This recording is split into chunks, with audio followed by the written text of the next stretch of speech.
जय मेरे गुरुदेव। जब मैं जापान से लौटकर आया तो मुझे पता चला कि मेरी अनुपस्थिति में मेरी बहन नलिनी टाइफाइड ज्वर से बीमार हो गई थी। मैं तुरंत उसके घर गया और देखकर हैरान रह गया कि वह बहुत दुबली हो चुकी है, वह बेहोशी की अवस्था में है। मेरे बहनोई ने मुझे बताया, रोग की जीर्णता से सन्निपात होने के पहले वह बार बार कहा करती थी, यदि मुकुंद दादा यहाँ होते तो मेरी यह दशा नहीं होती। उनकी आंखें भर आई थी। उन्होंने आगे कहा, दूसरे डॉक्टर लोगों को और मुझे भी आशा की कोई किरण नजर नहीं आ रही है। इतने लंबे समय तक टाइफाइड से जूझने के बाद अब उसे आव रक्त की पेजिश शुरू हो गई है।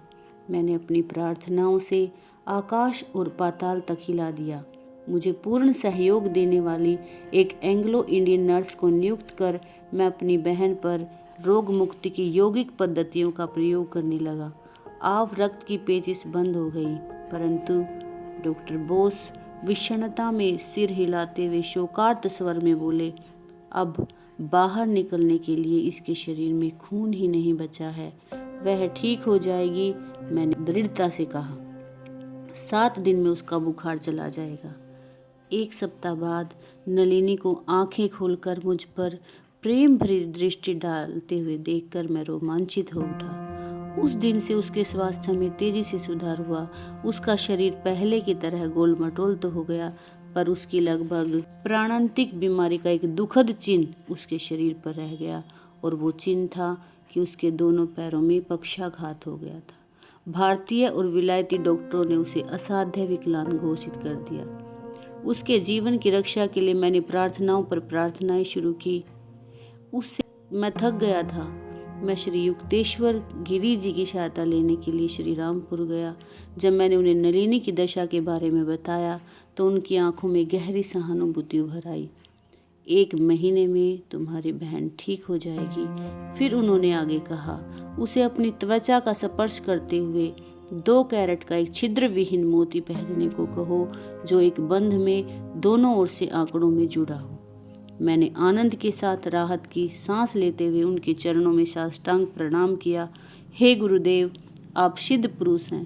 आपके मुंह से निकला हुआ वचन कि वह ठीक हो जाएगी ही काफी है, परंतु यदि आप कहते हैं तो मैं तुरंत उसके लिए एक मोती ले आता हूँ। मेरे गुरु ने हाँ में सिर हिलाया। हाँ, ऐसा अवश्य करो।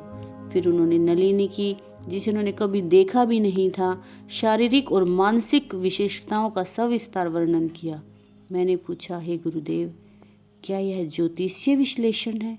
आपको तो उसका जन्मकाल जन्मदिन भी मालूम नहीं है। गुरुजी ने बताया कि एक गहनतर ज्योतिष भी है, जो पंचांगों और घड़ियों के प्रमाणों पर निर्भर नहीं करता। प्रत्येक मनुष्य विधाता या विराट पुरुष का एक हिस्सा है। उसका जैसे स्थूल शरीर होता है, वैसे ही एक सूक्ष्म शरीर भी होता है। मानवीय नेत्र केवल स्थूल शरीर को देखते हैं, परंतु अंतर्चक्षु अधिक गहराई में जाकर उस विश्व रूप तक को भी देख सकता है, जिसका प्रत्येक मनुष्य एक अविभाज्य और स्वतंत्र अंग है। मैंने कोलकाता लौटकर नलिनी के लिए एक मोती खरीदा।